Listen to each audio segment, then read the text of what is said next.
तो ये वाले क्वेश्चंस मैंने उठाए वेदांतु नाम के एप्लीकेशन से। वैसे मुझे एप्लीकेशन के बजाय और कहीं से पीडीएफ मिल नहीं रहा था, तो पीडीएफ में थोड़ा अच्छा सा आपसे दिखाई देता है, तो यहाँ से स्टार्ट करते हैं। पहला क्वेश्चन है हमारा, एथेन का आणविक सूत्र C2H6 है। इसमें ये 4 ऑप्शन दिए गए हैं नीचे।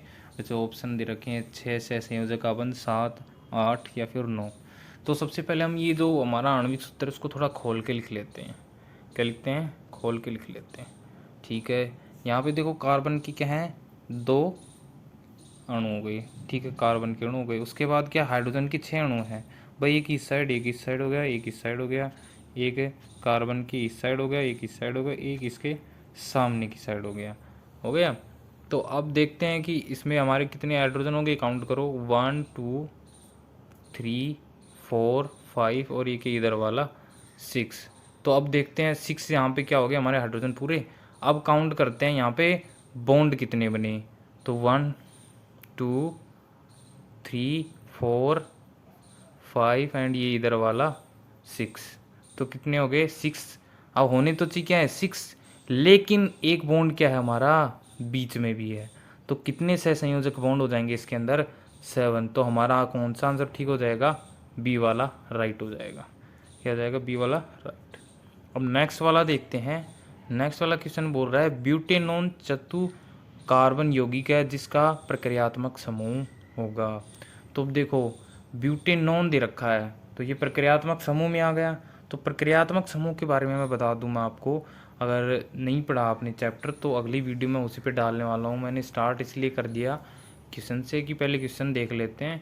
वो वीडियो मैंने डाला था लेकिन उसके अंदर थोड़ा हाँ तो आपको दिख रहा होगा कि ये ब्यूटेनोन है। तो ब्यूटेनोन के लास्ट में क्या आया है, नोन आया है। मतलब क्या है, ओन आया है। तो ओन किसके अंदर आता है, सबसे पहले आगे तो देखो ब्यूट है। ये तो क्या है, कार्बन के नाम हो गए भाई, मेथेन, प्रोपेंट, हेक्स, हेप्टनो और डेगा, ऐसे करके। तो ब्यूट तो उनके अंदर आ गया। अब तो प्रक्रियात्मक किस तरीके के होते हैं, दो प्रकार के होते हैं। कैसे सर्प टाइप के और क्या होते हैं, प्रत्यय टाइप सब क्या होते हैं, जो आगे लगते हैं, कहने का मतलब अनुलग्न, नहीं सॉरी पूर्व लगन। और जो क्या होते हैं प्रत्यय टाइप वो लगते हैं बाद में। ठीक है, तो उनको क्या बोलेंगे, अनुलग्न। तो यहाँ पे देखो आगे तो कुछ लास्ट में लिखा है नॉन, तो वो क्या है, अनुलग्न में आ गया। अनुलग्न में देखो किसके अंदर आता है, कार्बोक्सिलिक में तो ओइक एसिड। ये तो होगा एल्डिहाइड में लास्ट में एल होता है, तो वो भी नहीं होगा। अल्कोहल में क्या होता है, ओल, तो वो भी नहीं होगा। बच कौन गया, कीटोन में क्या होता है, ओल नाम का अनुलग्न लगता है। ठीक है, तो हमारा राइट आंसर क्या हो जाएगा, सी। क्या हो जाएगा, सी हमारा राइट आंसर हो जाएगा। हम नेक्स्ट देखते हैं। खाना बनाते समय यदि बर्तन की तली बाहर से काली हो रही है तो इसका मतलब है कि 4 में देखना पड़ेगा। भाई हमने क्लास 6 में भी पढ़ा होगा या फिर 8th क्लास में पढ़ा होगा कि भाई क्या रहता है, मोमबत्ती को जलाए हुए कंबशन एंड फ्लेम नाम का एक चैप्टर था कि उसके अंदर क्या रख रहे थे, मोमबत्ती को जला के रखा हुआ था और उसके ऊपर कांच की क्या प्लेट रख रहे थे। फिर उसकी वजह से क्या हो रहा था, जो धुआं निकल रहा था उसमें गोल एक सर्कल बना रहा था। तो हम वहाँ पे क्या बोल रहे थे, काले रंग का जो सर्कल बनाया उसको क्या बोल रहे थे वहाँ पे, अनबर्न्ड कार्बन बोल, मतलब बिना जना हुआ कार्बन क्या बोलते हैं, बिना जला हुआ कार्बन। तो इसका मतलब जब भी ऐसा ही होगा, बर्तन तली के ऊपर जो काली चीज जमा होगी एक प्रकार का कार्बन है, बिना जला हुआ। तुम्हारा ऑप्शन में क्या हो जाएगा, वो जो कारण है इसका मतलब रूम से नहीं जल पा रहा है। तो यहाँ देखो पूरी तरह नहीं पका है, ये नहीं होगा। उसके बाद ईंधन पूरी तरह से जल नहीं जल रहा है। तो ये हमारा राइट आंसर कौन सा हो जाएगा, बी वाला राइट आंसर हो जाएगा। उत्तर में दे रखा है ईंधन पूरी तरह से जला। अच्छा ये तो मिस्टेक इन्होंने आंसर तो बी दे रखा है, लेकिन डी वाला दिया ईंधन पूरी तरह से ये वाला लिख दिया। चलो कोई बात नहीं, हो जाती। आगे देखो CH3Cl में आबंध का निर्माण उपयोग कर संयोजक आबंध की प्रकृति को समझाइए। तो सबसे पहले दे रखा है यहाँ पे Cl3 दे रखा है। तो बना लेते पहले इसका डायग्राम, छोटे वाला डायग्राम बनाते हैं। यहाँ पे हमने लिख दिया कार्बन, एक हाइड्रोजन हो गया, एक हाइड्रोजन ऊपर की साइड, एक हाइड्रोजन नीचे की साइड, तीनों हाइड्रोजन पूरे, एक क्या क्लोरीन को इस साइड कर दिया। ठीक है। अब ये जो डायग्राम बन गया हमारा, इसी के ऊपर बेस करके हम क्या बना देंगे, इलेक्ट्रॉन बिंदु संरचना भी बना देंगे। ठीक है, हम लिख भी देंगे क्या होगा कार्बन की क्या होंगी भाई, तीन बॉन्ड बना लेगा हाइड्रोजन बना लेगा। क्यों? कार्बन के अंदर क्या होता है, पहले सबसे पहले परमाणु क्रमांक आता है, और पहली के अंदर इलेक्ट्रॉन हो जाएंगे। पहली के अंदर 2 आ गई, बच कितने गई 4 इलेक्ट्रॉन बच गए। दूसरी कक्षा में कितने चाहिए थे 8 इलेक्ट्रॉन होने चाहिए थे। ये कैसे पता लगाओ कि कक्षा में कितने इलेक्ट्रॉन होंगे, कितने होंगे। तो उसके लिए फॉर्मूला आता है 2n स्क्वायर। ये फॉर्मूला होता है, देख लेना। n का मतलब यहाँ पे क्या है, तो पहली कक्षा लिखेंगे तो n का क्या लिख देंगे, पहली कक्षा के लिए लिख देंगे n की जगह लिख दिया 1। तो यहाँ पे n का स्क्वायर 1 नहीं हो गया, तो मल्टीप्लाई बाय 1 क्या जाएगा 2। तो पहली कक्षा में 2 हो गए, ऐसे दो अगली कक्षा के लिए लेंगे, तीसरी कक्षा के लिए लिख लेंगे। वैसे इनको अलग हम साइंस में कैसे बोलते हैं, अलग कक्षा के एल एम एन ऐसे चलते हैं आगे तक। तो हमारा यहाँ पे इलेक्ट्रॉन बिंदु संरचना बना लेंगे। किसकी CH3Cl की सेंटर में ले लेंगे, कार्बन को ले लेंगे। ठीक है, कार्बन बन गया। उसके बाद कार्बन कितने अणु होते हैं, 4 होते हैं। ठीक है, सबके साथ एक जुड़ जाएगा ऐसे करके जुड़ गया। ठीक है, यहाँ पे क्या आ गया, और ये क्या हो जाएगा हाइड्रोजन वाला अणु, ये कार्बन ये हाइड्रोजन वाला अणु। ठीक है, ये इन्होंने आपस में बना लिया, इधर बन गया और ये इधर। अब बच क्या गया, यहाँ पे हमें भी जोड़ना होगा। तो हमने जोड़ा। क्लोरीन की क्या होगी, कक्षा में कितने इलेक्ट्रॉन होते हैं, उसकी बाह्य कक्षा में इलेक्ट्रॉन होते हैं 7 इलेक्ट्रॉन होते हैं 7 इलेक्ट्रॉन हैं। तो क्या करेंगे यहाँ पे हम क्लोरीन को लिख देंगे, जो इलेक्ट्रॉन के यहाँ है उनको सारों को यहाँ बना देंगे। और अंदर की साइड क्या बन जाएगा, ये दो इलेक्ट्रॉन अंदर की साइड बन जाएंगे। तो इससे थोड़ा अच्छे से नहीं चित्र बन पाया। बाकी आप देख सकते हो इसके अंदर ये दिया हुआ है सारा डायग्राम। इसके अंदर देख लो आप, यहाँ पे हाइड्रोजन लिखा हुआ है, इसका एक इलेक्ट्रॉन और क्या यहाँ पे बना हुआ है, और एक कार्बन का। ऐसे इसमें हो गया। क्लोरीन में देखो कितने हो गए, 2 ऊपर हो गए, 2 नीचे एंड दो साइड में, और एक क्या हो गया दो कार्बन के साथ बॉन्ड बना रहा है। बन गया। इससे क्या हमारे इलेक्ट्रॉन बिंदु संरचना तैयार होगी। नेक्स्ट देखते हैं इलेक्ट्रॉन बिंदु संरचना बनाई। इसमें क्या दे रखा है, एल्काइन अम्ल, सॉरी एथेनोइक अम्ल। एल्काइन का नाम आ रहा है बार। तो एथेनोइक अम्ल का क्या बनाना है, इलेक्ट्रॉन बिंदु संरचना बनाना। सबसे पहले आपको ऐसे बनाने के लिए आपको याद रखना पड़ेगा कि कार्बन हो क्या बोलेंगे, कार्बन हो क्या बोलेंगे। तो अगर एक कार्बन होता है तो उसको बोलते हैं मेथ। तो यहाँ पे एथ है, इसका मतलब यहाँ होंगे 2 कार्बन। क्या होंगे, 2 कार्बन। और सबसे पहले बात यह है कि एथेनोइक दे रखा है।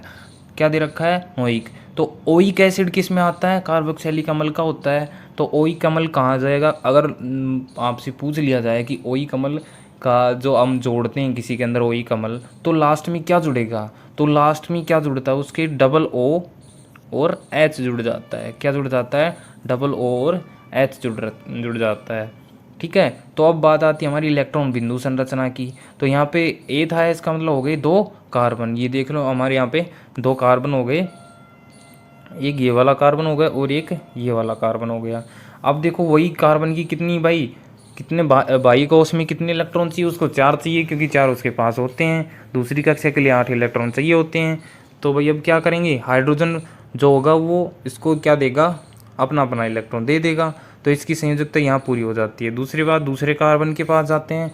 दूसरा कार्बन क्या, एक तो पहले कार्बन के साथ यहाँ ले लेता है, और दूसरा क्या करेगा, ऑक्सीजन के साथ क्या बना लेगा, अपना संयोग कर लेगा। कैसे, 2 बॉन्ड तो वो क्या किससे बनाएगा, ऑक्सीजन से, ऊपर वाले से बना लेगा, एंड 2 ही बॉन्ड किससे बनवा लेगा, नीचे वाले से।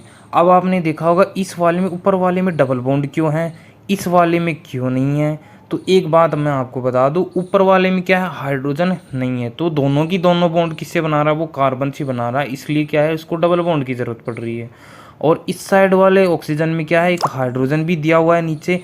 तो क्या है, उसके लिए क्या होगा, हमें एक ही बॉन्ड की आवश्यकता पड़ेगी, क्योंकि एक बॉन्ड वो किससे बना ले रहा है, हाइड्रोजन से बना ले रहा है। तो हमारी यहाँ पे इलेक्ट्रॉन बिंदु संरचना पूरी होती है। उसके बाद देखते हैं अगला वाला H2S। H2S इसका कैसे करेंगे, सबसे पहले सल्फर का पता लगाना पड़ेगा कि उसके बाह्यतम कोश में कितने इलेक्ट्रॉन हो सकते हैं। ठीक है, एक तो नॉर्मली क्या होगा, तुम्हारे लेवल के जो भी क्वेश्चन होंगे उसमें बाह्यतम कोश में कितने इलेक्ट्रॉन चाहिए, लगभग इस चैप्टर के अंदर 4 इलेक्ट्रॉन ही चाहिए होंगे। ठीक है, क्योंकि कार्बन की बात चल रही है तो कार्बन के तो होते ही 4 हैं। तो और जो भी आएगा यौगिक, जो भी उसके साथ अपनी क्रिया करेगा या उसके साथ जुड़ेगा, वो क्या करेगा, 1 या 2 या फिर 3 इलेक्ट्रॉन ही देगा। ठीक है, हमेशा ये याद रख लेना। 1 इलेक्ट्रॉन कब देगा, जब क्या होता है, वो क्या होता है, जब क्या होगा, एल्केन समूह में रहेगा। किस में रहेगा, एल्केन समूह में, मतलब संतृप्त हाइड्रोकार्बन। और 2 बॉन्ड कब बनाएगा, जब असंतृप्त हो जाएगा। इसका मतलब कौन सा होगा, एल्कीन समूह के अंदर। और 3 बॉन्ड कब बनाएगा, तब वो असंतृप्त में रहेगा जब भी। और फिर 3 बॉन्ड बनाएगा कब, जब वो क्या हो जाएगा, एल्काइन समूह में। अब एल्काइन में हो गया। अब यहाँ पे बात हो रही है कि क्या सल्फर के साथ 2 हाइड्रोजन जोड़ लेगा, हाइड्रोजन के पास एक अणु होते हैं। तो अब सल्फर को कितना चाहिए अपना बॉन्ड बनाने के लिए, सल्फर को चाहिए 2 इलेक्ट्रॉन चाहिए। क्यों, उसके पास ऑलरेडी कितने इलेक्ट्रॉन होते हैं, ये ऊपर देख सकते हो कितने इलेक्ट्रॉन हैं, 2 इधर हैं, 2 इधर हैं, नहीं सॉरी इधर नहीं, इधर इसकी साइड देख रहे हैं हम। ठीक है, तो 2 इधर हैं और 1 इधर है और 1 इधर है, दोनों साइड हो गए। तो टोटल इलेक्ट्रॉन कितनी होगी, 2 और 2 4 और 1 5 और 1 6 इलेक्ट्रॉन हो गए। लेकिन बाहरी कोश में इसको चाहिए कितने थे, 8 इलेक्ट्रॉन चाहिए थे। अब वो तो इसके पास है नहीं, तो वो क्या करेगा, हाइड्रोजन से ले लेता है। तो इस साइड से 1 हाइड्रोजन इस साइड से और 1 हाइड्रोजन इस साइड से, दोनों साइड से 1 इलेक्ट्रॉन इसको दे देंगे और हमारे बॉन्ड बन जाएगा। ठीक है, यहाँ पे हमने इलेक्ट्रॉन को किससे, हाइड्रोजन वाले इलेक्ट्रॉन को किससे देखा है, डॉट से देखा है। और एंड सल्फर वालों को किससे देखा है, क्रॉस से देखा है। ठीक है, आगे चलते हैं। प्रोपेनॉन, प्रोपेनॉन की बात आ गई। क्या प्रोपेनॉन है, ओन आया है, इसका मतलब क्या है, इसके अंदर भाई पर्यात्मक समूह बताओ, लास्ट में ओन आया है ना, ओन अनुलग्न लगाया है। तो ओन किस में लगता है, जब कीटोन समूह आता, हमारा पहले क्वेश्चन आ चुका है इसके ऊपर। तो ओन समूह है, इसका मतलब क्या है, लास्ट में कीटोन लगा है। अब कीटोन की बात आती है, तो कीटोन के अंदर क्या, अगर खाली आपसे पूछ लिया जाए कि कीटोन का फॉर्मूला क्या होता है, तो कीटोन का फॉर्मूला होता है ये, क्या होता है ये। कहने का मतलब क्या हुआ कि इस साइड कार्बन के लेफ्ट एंड राइट में कोई भी आके जुड़ जाएगा, लेकिन कार्बन के ऊपर की साइड डबल बॉन्ड बना के ऑक्सीजन बैठा रहेगा। वही मैंने जैसे ऊपर था ओइक एसिड में था, लेकिन उसमें क्या था, 1 ऑक्सीजन और 1 हाइड्रोजन और था, लेकिन इसमें ऐसा नहीं होता है। हो गया। अब आगे चलते हैं। हाँ, अभी हमें इसको इलेक्ट्रॉन बिंदु संरचना भी बनानी है। तो बिंदु संरचना बनाएंगे तो सबसे पहले क्या करेंगे, यहाँ देख लेते हैं।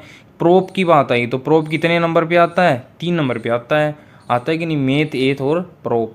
तो 3 नंबर पे आ गया, मतलब कार्बन की संख्या कितनी होगी, 3 भाई, 1 हो गया, 2 हो गया, 3 हो गया। कार्बन की संख्या कितनी होगी, 3 हो गई। अब क्या करेगा, बार वालों के साथ हाइड्रोजन क्या बना लेगा, अपना अपना ऐड हो जाएंगे भाई। हाइड्रोजन भाई प्रोपेनॉन में देख लेंगे इस साइड, सबसे पहले हम ऐसा चित्र बना लेंगे जिससे हमें पता चल जाए कि हाइड्रोजन कितने हैं और कितने नहीं हैं। ठीक है, तो 3 इस साइड हाइड्रोजन हो गए और 3 ही इस साइड हो गए। तो प्रोपेनॉन में कितने हो गए टोटल, सबसे पहले ये बात याद रख लेना, जब यहाँ पे डबल बॉन्ड आया है इसका मतलब क्या हो, कौन सा समूह हमारा, एल्कीन समूह है। तो एल्कीन समूह का जो भी यौगिक हो उसके अणु या उनकी संख्या पता लगाने के लिए क्या फॉर्मूला होता है, फॉर्मूला होता है उनके लिए CnH2n। ठीक है, क्या फॉर्मूला होता है, CnH2n। अब यहाँ पे मैं n की जगह लिख देता हूँ, n मतलब n यहाँ पे कार्बन की संख्या है, तो कार्बन कितने हैं, यहाँ पे 3 है, तो n की संख्या 3 हो गई। तो Cn मतलब कि C की संख्या 3 हो गई, और H n की जगह लिख दिया हमने 3, और 3 × 2 हो जाएगा, क्योंकि 2n लिखा है वहाँ पे। तो यहाँ पे C3H 3 2 जा 6, तो हाइड्रोजन संख्या कितनी हो जाएगी, 6, और 6 ही हाइड्रोजन हमारे यहाँ पे मौजूद है। तो यहाँ पे हम यहाँ से बना देंगे, और हमें पता है कि ऑक्सीजन के अणु कितने बनाएंगे, 2 बॉन्ड बनाएंगे, डबल बॉन्ड हमारा बना हुआ है। तो सेम ऐसा कैसा यहाँ पे हमने बना दिया है।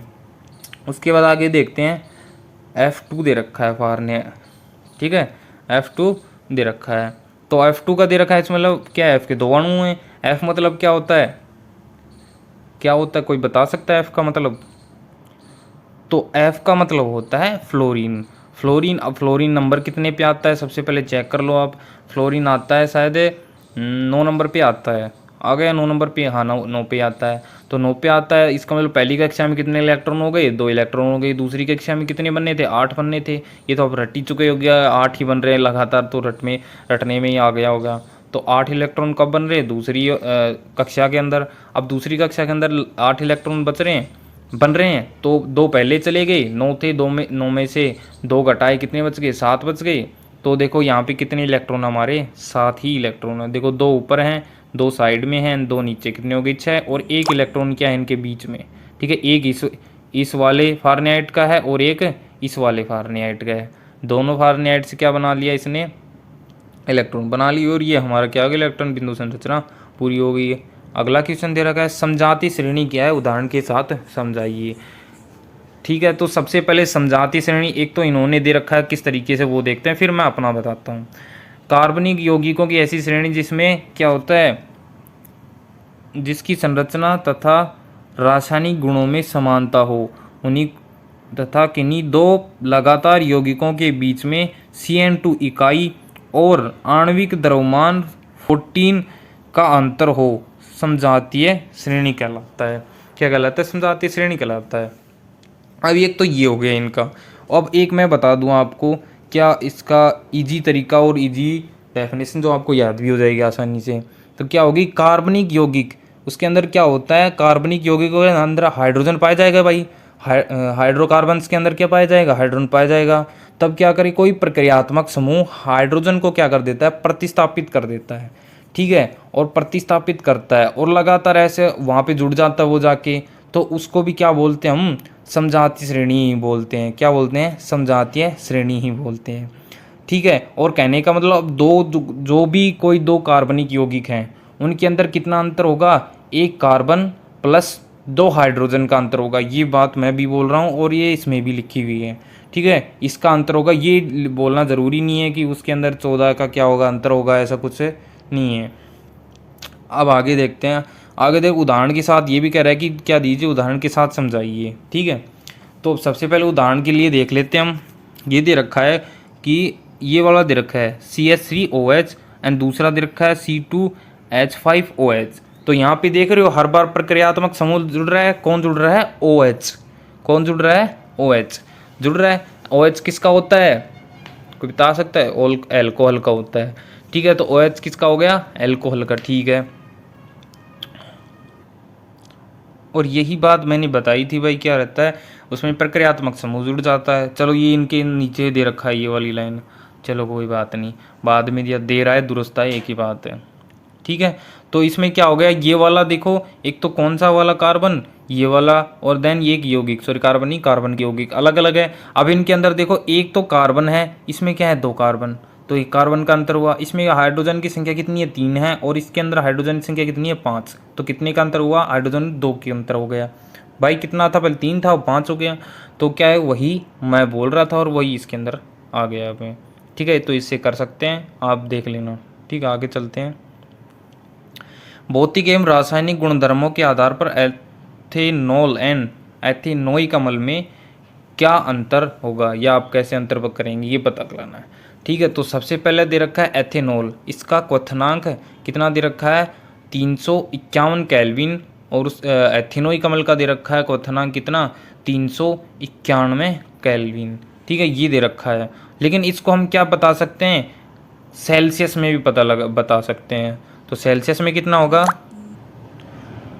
तो होगा उसका 77.85 हो जाएगा, किसका, सॉरी 77.85 नहीं, 77.85 सेंटीग्रेड किसका हो जाएगा, एथेनॉल का। क्या हो जाएगा, 77.85 डिग्री सेंटीग्रेड।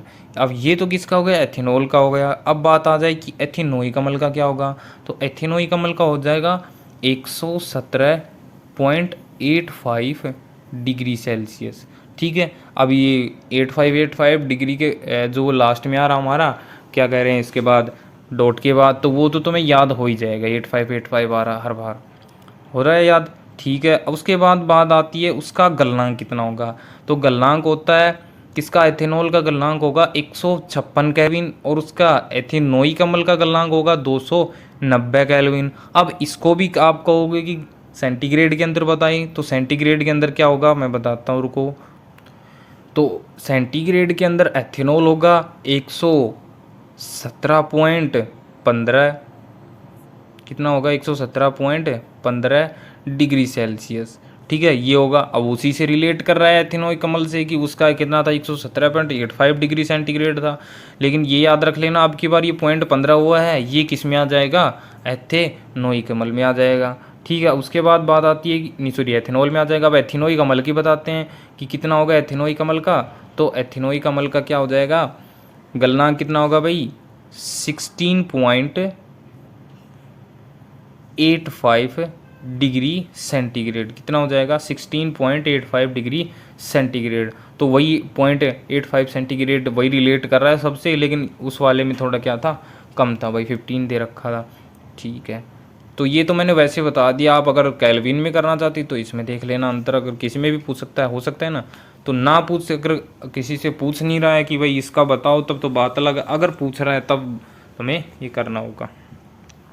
आगे दे रखा है इसमें से एक विशिष्ट गंध होती है। क्या मतलब, एक अजीब सी गंध होती है उसके अंदर, कहने का मतलब किसके अंदर, एथेनॉल के अंदर। अब तुमने देखा होगा एथेनॉल सब जानते हैं क्या होता है, भाई जानते हैं कि जानते हैं, एल्कोहल किससे बनता है, लगभग इसी से बनते हैं ना भाई दूसरा कार्बन का जो दूसरा अणु होता है, मतलब दो अणु से मिलकर बैटर बनाई जाती है भाई, लेकिन क्या होता है एक अणु से भी बनती है। तो इससे विशेष गंध तुम समझ सकते हो कौन सी गंध हो गई। उसके बाद बात आती है एथेनोइक अम्ल। तो इसकी गंध कैसी होती है, तीक्ष्ण होती है। मतलब क्या होती है, एकदम जैसे कोई भी तुम उसके पास तुम अपना नाक लेके जाओगे तो एकदम से नाक में, कहते नहीं नाक में चढ़ गई है गंध, तो वो आपको देखने को मिलेगा वहाँ पे। ठीक है, अब यहाँ तो ये दे रखे थे 3, तो आप मेरी तरफ से एक और का पता लगा सकते हो। तो अगला कौन सा हो जाएगा, तो अगले में आ जाएगा कि एथेनॉल क्या होता है, एक वाष्पशील द्रव होता है। क्या होता है, एक वाष्पशील द्रव। लेकिन एथेनोइक अम्ल क्या होता है, वाष्पशील द्रव नहीं होता है। ठीक है, तो 4 हो गए मेरी तरफ से, चौथा मैंने अपनी तरफ से बता दिया। नेक्स्ट देखते हैं। अब नेक्स्ट दे रखा है कि रासायनिक गुणों में अंतर बताओ। ठीक है, नहीं अंतर, वो एक तो हमने भौतिक तो बता ही दिया, रासायनिक बताना हमें। तो रासायनिक में क्या हो जाएगा, देखो कि एथेनॉल में आते हैं सबसे पहले। एथेनॉल में देखा एथेनॉल के साथ सोडियम कार्बोनेट और सोडियम बाइकार्बोनेट की अभिक्रिया नहीं होती।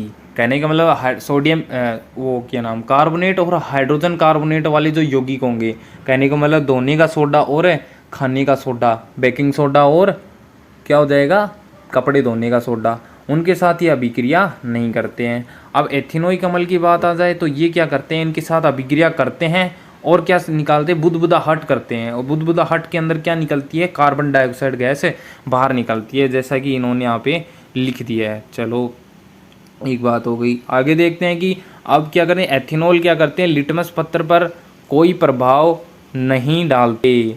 ठीक है, तो क्या होता है, कोई प्रभाव नहीं डालते, इसका मतलब ये क्या है, उदासीन है। देन उसके बाद बात आ गई एथेनोइक अम्ल। तो एथेनोइक अम्ल क्या करते हैं, नीले लिटमस पत्र को क्या कर देते हैं, लाल में चेंज कर देते हैं। क्यों, हमने 2 नंबर चैप्टर में पढ़ा होगा कि अम्ल क्या करते हैं, नीले लिटमस पत्र को लाल में चेंज करते हैं। ट्रिक मैं बता देता हूँ आपको, ट्रिक हो जाएगी अनिल। ऐसे हो गया, क्या हो जाएगी ट्रिक है, अनिल। मैं ये लिख देता हूँ, रुक जाओ।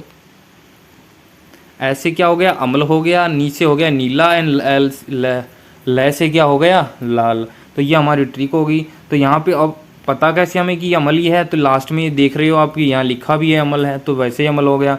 तो यहाँ पे आप सीधा एक तो वैसे ही लिख सकते हो, कोई दिक्कत ही नहीं होगी। उसके बाद अगला देखो, इसमें क्षारीय KMnO4 क्या डाल दें, KMnO4 मतलब पोटेशियम परमैंगनेट डाल दें, तो क्या हो जाएगा, उनका रंग गायब हो जाएगा। किसका रंग गायब हो जाएगा, KMnO4 का। आगे देखो, इसमें क्षारीय KMnO4 डालने पर रंग गायब नहीं होता, किसमें, एथेनोइक अम्ल में। एक ये तो हो गए 3। अब चौथा मैं अपनी तरफ से फिर बता दूं, आप पूछ लोगे कि सर एक और बताओ, तो एक और बताएंगे भाई, क्यों नहीं बताएंगे। तो जो एथेनॉल होंगे वो अच्छे से जलेंगे। कहने का मतलब कैसे जलेंगे, अब जब तुम दारू में लगाओगे आग, कहने का मतलब अल्कोहल के अंदर लगाओगे आग, तो वो क्या करेगी, ब्लू कलर का क्या निकालेगी, फ्लेम निकालेगी और अच्छे से जल जाएगी। ठीक है। एंड और एथेनॉइक अम्ल क्या होंगे, अच्छे से नहीं जलते। कैसे, जैसे कि मोमबत्ती वगैरह अगर और भी कोई कार्बन के कंपाउंड होते हैं वो जलते हैं, उस प्रकार से वो जलेगा, मतलब कुछ रेड रेड कलर की बत्ती वो बाहर निकालेगा। ठीक है, तो आगे चलते हैं। अगला क्वेश्चन है, जब साबुन को जल में डाला जाए, तो अगला क्वेश्चन क्या आ जाएगा, फिर से दोहरा लेते हैं कि जब साबुन को जल में डाला जाए तो मिसेल का निर्माण क्यों होता है।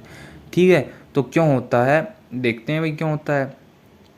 तो सबसे पहले मैं आपको बताता हूँ कि मिसेल का निर्माण क्या होता है। आम भाषा में हमको मैं एक छोटी लैंग्वेज में बता दे रहा हूँ मैं डायरेक्टली, उसके बाद आप इसके अंदर जो दे रखा है उस हिसाब से आप पढ़ेंगे इसके हिसाब से भी।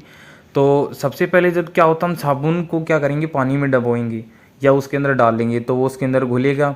जैसे तो उसके अंदर घुलेगा तो घुलते ही क्या जाएगा, उसके अंदर जो मैल होंगे उनके पास वो पहुंच जाएगा। कौन, साबुन। अब साबुन उसके पास पहुंचेगा तब क्या करेगा, जो साबुन को टच करने वाला मतलब क्या करेगा, उसको बोलेगा ये तू बाहर निकल। तो मैल को बाहर निकालने का ट्राई करेगा वो वहाँ से, तो वो बाहर नहीं जाएगा। क्यों नहीं जाएगा, क्योंकि पानी उसको करेगा सपोर्ट कि मैं तेरे को बाहर नहीं जाने दूंगा, तेरे साथों में, तू चिंता मत कर, ये बाहर से आया है, इसको देख लेंगे हम, ऐसा दिया होता है। लेकिन फिर उससे क्या करता है, ये जो हमारा साबुन है वो नया एक गेम खेलता है। क्या खेलता है, ऐसे वाला गेम खेलता है। कौन सा, ये वाला गेम। वो क्या करता है, जो जलरागी सिरा होता है वो बाहर कर देता है। तो ये जलरागी सिरा होगा, ये वार्तालाप करेगा पानी के साथ, बातों में लगा लेगा उसको। और ये दूसरा जो जल विरागी समूह होता है, ये क्या करता है, अंदर की ओर होता है जहाँ पे क्या होता है, मैल होता है। जैसे कुछ भी हमारे चैप्टर के अंदर है, तेल की बूंद आई थी तो वही मान लो कि वो रहती है। ठीक है, जैसे इसमें भी दे रखा है देखो, तेल की बूंद, तो वो होगा। अब वो उसकी तरफ जाके उसको क्या करेगा, उसके चारों ओर फैल जाएंगे। अभी चारों ओर क्यों फैल गई, ठीक है, कि अब उसको क्या करेंगे, पुल आउट करेंगे, बाहर खींच लेंगे। भाई बाहर खींचा, धीरे धीरे क्यों, आगे पीछे सब जगह हो गई तो वो हिलेंगे पानी के साथ, वो बाहर आ जाएंगे। अब ये क्या होगा, एक क्या नाम से एकदम बाहर कैसे निकलते हैं जब पानी ज़्यादा होता है, उस स्थिति में क्या होता है, जब ये ज़्यादा मात्रा में बना लिए जाते हैं ऐसे, और भी जलरागी सिरा बहुत ज़्यादा हो जाते हैं, तो उस स्थिति में क्या बन जाते हैं, झाग बनता है। क्या बनता है, झाग। जो ऐसी ज़्यादा मात्रा की संरचना वो जो कहलाती विशेष संरचना ऐसी जो बनती है गोलाकार में, जो ये दिख रही है हमें यहाँ पे, तो इसको क्या बोलेंगे, झाग बोलते हैं। हम साइंस की भाषा में क्या बोलेंगे, इसको मिसेल बोलेंगे। ठीक है, तो इसे ही मिसेल बोलते हैं। जो हम पानी में आम भाषा में देखा होगा, कपड़े वगैरह धोते हुए अपनी मम्मी को, जैसे किसी को भी देता होगा, आपने खुद भी धोए होंगे कभी कभी, तो उसमें क्या होता है, वो झाग जो निकलते हैं उसी को हम क्या बोलते हैं, मिसेल बोलते हैं। तो इतना हमें पता लग गया कि मिसेल क्या है, झाग कहाँ से निकलते हैं, अब ये पता लग गया। उसके बाद बात आती है कि अब आगे क्या होता है, आगे देख लेते हैं। देन आगे क्या होता है कि वो उसको बाहर खींच लेते हैं। अब खींचने के बाद क्या होता है, जब वो झाग ज़्यादा मात्रा में होते हैं तो बाहर आ गया। अब बात ये हुई कि भाई कोई चीज़ किसी के हाथ में पकड़ में आ गई तो वो छूटती क्यों नहीं, ऐसा होता है कि नहीं, छूटती क्यों नहीं, तो ये इस वजह से नहीं छूटती क्योंकि उनके अंदर क्या होता है, विकर्षण बल होता है। अगर किनके अंदर, ये जलरागी सिरा वगैरह, इनके अंदर क्या होता है, विकर्षण बल होता है। अगर इनके अंदर आकर्षण बल होगा तो ये आसपास चले जाएंगी और इनके बीच में बच जाएगी जगह, और जगह बचते ही तेल बाहर चला जाएगा। तो इस वजह से जब विकर्षण इनके अंदर बल लगेगा तो क्या होगा, ये बाहर निकलने से उसको रोकेगा और वो ऐसे ही बाहर रखेगा। हम कपड़े जब या तो उसको रगड़ के या फिर पीट के उसको बाहर निकाल लेते हैं। अब इसने क्या लिखा है वो देखते हैं।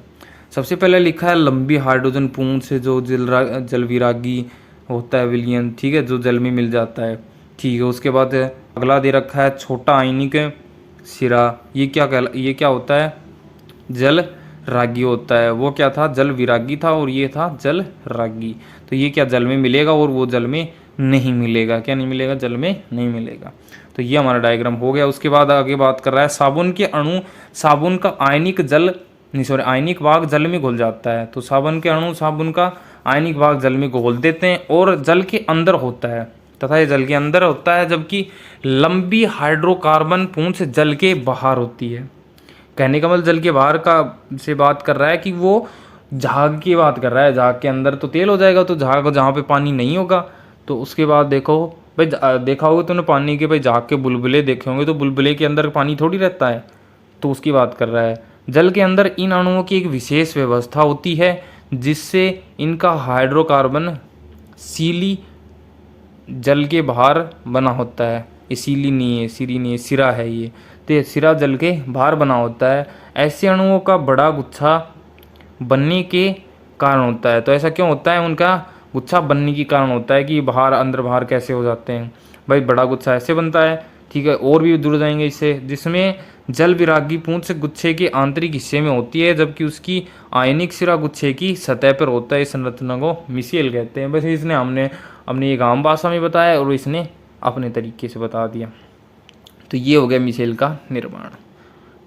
आगे देखो, कार्बन एवं उसके यौगिकों का उपयोग अधिकतर अनुप्रयोगों में ईंधन के रूप में क्यों किया जाता है?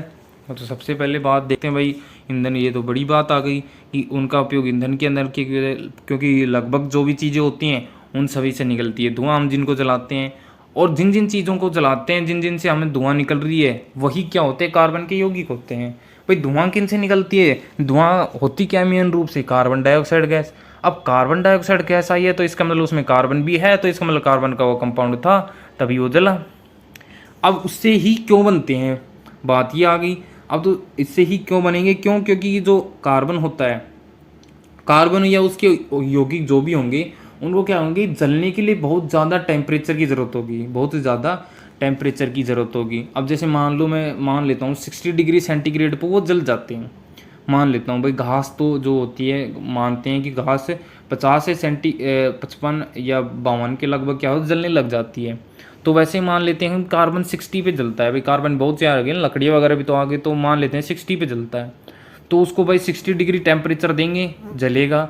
अब हम उसको वो खाना पका रहे हैं, तो हमें तो दूध को गर्म करने के लिए चाहिए मात्र 40 सेंटीग्रेड। तो जब उसको सेंटीग्रेड 60 मिलेगा 40 की तुलना में, तो वो जल्दी गर्म हो जाएगा। तो इस वजह से ही हम क्या करते हैं? कार्बन के यौगिकों का इस्तेमाल करते हैं, क्योंकि उनमें लगती है उष्मा ज़्यादा जलाने के लिए, और वो ज़्यादा मात्रा में क्या निकालेंगे? फिर वो एनर्जी निकालेंगे, मतलब ज़्यादा टेम्परेचर, ज़्यादा हीट निकालेंगे, और ज़्यादा हीट निकालेंगे वो हमें चाहिए होगी, तो इसीलिए उनका इस्तेमाल किया जाता है। अब इन्होंने तो लिखा है कि कार्बन और यौगिक के दहन पर अत्यधिक मात्रा में उसमें प्राप्त होती है तथा उत्पन्न उष्मा को नियंत्रित ढंग से उपयोग किया जा सकता है, इसलिए अधिकतर प्रयोगों के लिए कार्बन और यौगिक को ईंधन के रूप में इस्तेमाल किया जाता है। तो हमने एक बढ़िया नॉलेज, एक बढ़िया लैंग्वेज में भी बता दिया, और इन्होंने जो किया है वो भी ठीक है, इनका भी देख सकते हो आप। आगे दे रखा है कि कठोर जल को साबुन से उपचारित करने पर झाग के निर्माण को समझाइए। ठीक है, अब समझाना क्या है कि कठोर जल के अंदर साबुन को उपचारित करना मतलब मिलाना है। ठीक है, तो कठोर जल के अंदर कह रहे हैं कि भाई इसने पूछा ही हालांकि, लेकिन हम बता सकते हैं कि जब कठोर जल के अंदर साबुन मिलाते हैं तो वो झाग नहीं देता है। ठीक है, तो हमें पता है ये बात, तो नहीं पता तो मैं आपको बता दे रहा हूँ कि जब कठोर जल के अंदर हम जल के अंदर क्या मिला देंगे? साबुन मिला देंगे, तो झाग नहीं देगा। अब ये कठोर जल क्या होता है? सबसे बड़ी बात ये आ गई, कठोर जल क्या होता है? जब जल के अंदर कैल्शियम और मैग्नीशियम के अणु क्या होते हैं? कैल्शियम और मैग्नीशियम अणु नहीं, यौगिक, उनके यौगिक। अब कैल्शियम के जैसे सल्फेट के यौगिक या फिर क्लोराइड के यौगिक उसके अंदर घुल जाते हैं, तो वो कैसा यौगिक बन जाता है? कठोर जल बन जाता है। जैसे हम ऐसे भी बोल देते हैं कि भाई खारा पानी है, बोल देते हैं, तो कठोर जल वो बन जाता है। अब उस स्थिति में होता है क्या, जब होता क्या है, तो साबुन से अभिक्रिया करके वो क्या बना लेते हैं? अघुलनशील हो जाते हैं। जब क्या करेंगे वो उसके अंदर क्या पाया जाता है भाई? कैल्शियम और मैग्नीशियम बनाए जाते हैं। तब वो जब पानी के अंदर, उस कठोर पानी के अंदर हम क्या मिला देंगे? साबुन मिला देंगे। तो फिर वो क्या करेंगे? एक अघुलनशील चीज़ बना देंगे, जिसको हम क्या बोलेंगे? स्कम बोलते हैं। ठीक है, एक अलग ही चीज़ बनाएंगे वो उनके साथ अभिक्रिया करके, जिनको हम स्कम बोलते हैं। अब आगे दे रखा है इसने कि इसी अघुलनशील स्कम के कारण झाग आसानी से नहीं बनता, इसलिए तथा साबुन अधिक मात्रा में उपयोग करना पड़ता है। तो वो मैंने भी ऐसे ही बताया था कि झाग नहीं बनते, या फिर थोड़े बहुत बनते हैं तो बहुत ज़्यादा में घिसना पड़ता है, तो उसी स्थिति में जाके बनते हैं। अगला क्वेश्चन देख लेते हैं। यदि आप लिटमस पत्र लाल या नीला से साबुन की जांच करें तो आपका परीक्षण क्या होगा? तो सबसे पहले मैं बता दूं कि जो ये होते हैं क्या साबुन क्या होते हैं? क्षारीय प्रकृति के होते हैं। साबुन दो प्रकार से बनते हैं, एक तो सोडियम से बने हुए, एक बनते हैं पोटेशियम से। ठीक है, दो प्रकार के साबुन बनते हैं, तो दोनों ही क्या होते हैं? क्षारीय होते हैं। ठीक है, तो अब क्षारीय प्रकृति होगी। अब क्षारीय हमें पहले ही पढ़ चुके हैं कि क्षारीय प्रकृति के जो भी होते हैं उनका क्या होता है? लाल लिटमस को नीले में चेंज कर देते हैं वो। ट्रिक मैं आपको बता दे रहा हूँ, छलनी ये ट्रिक लो आप। छ से हो गया क्षार, और ले से हो गया लाल, एंड नी से हो गया नीला। ये आपको ट्रिक लो। छलनी से क्या बन गया हमारा, ट्रिक हो गया बस। आगे देख लो, तो इसका मतलब क्या आ जाएगा, वो लाल लिटमस पत्थर को नीले में चेंज कर देगा। नेक्स्ट देखते हैं हाइड्रोजनीकरण क्या है, इसका औद्योगिक अनुप्रयोग क्या है। ठीक है, सबसे पहले हाइड्रोजनीकरण को समझते हैं। तो क्या होती है जब असंतृप्त हाइड्रोकार्बन होते हैं। असंतृप्त मैंने पहले भी बता चुका हूँ कि असंतृप्त क्या है, वो हाइड्रोकार्बन जिनके अंदर क्या होती है, हाइड्रोजन की कमी होती है। वो हाइड्रोकार्बन जिनके अंदर हाइड्रोजन की कमी होती है, इस वजह से वो क्या करते हैं, दो डबल बॉन्ड या फिर ट्रिपल बॉन्ड बनाते हैं। कहने का मतलब द्विआबंध या त्रिआबंध बनाते हैं, जो क्या होते हैं, एल्कीन और एल्काइन समूह होते हैं, वो बनाते हैं वही। तो क्यों बनाते हैं, क्योंकि उनके अंदर हाइड्रोजन की कमी होती है, इस वजह से बॉन्ड बनाते हैं वो अपनी संयुक्ता को उसको पूरा करने के लिए।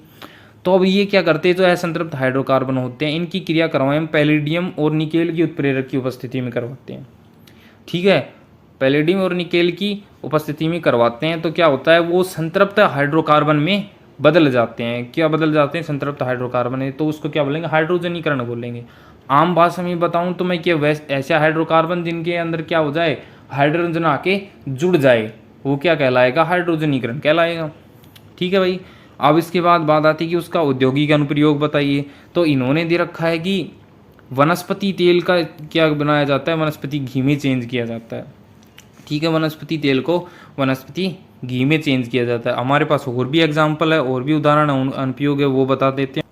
तो दूसरा हो जाएगा कि वो जो तरल पेट्रोकेमिकल्स होते हैं, वो क्या, उनके साथ क्या करता है, जब ये उनका हाइड्रोजनीकरण किया जाता है, तब वो क्या बन जाते हैं कि नरम ठोस बन जाते हैं, मतलब अर्ध ठोस रह जाते हैं, पूरे मजबूत भी नहीं बनते, सॉलिड में भी नहीं जाते और लिक्विड में भी नहीं रहती। जैसे घी हो गया भाई, इन्होंने दे रखा है कि तेल से घी बना दिया, बनाया ना, तो ऐसे ही क्या हो गया, वो भी बना अर्ध ठोस बन जाएंगे। तो अर्ध ठोस में आ गया कौन, पैराफिन मोम। पैराफिन मोम हो गया ना, तो वो क्या बनाए जाते हैं, अर्ध ठोस बना देते हैं। पेट्रोकेमिकल्स क्या होते हैं, जो क्या होते हैं, पेट्रोलियम के दौरान निकले उनके जो भी है पेट्रोलियम के अंदर से निकलते हैं, उनको पेट्रोकेमिकल्स बोलते हैं।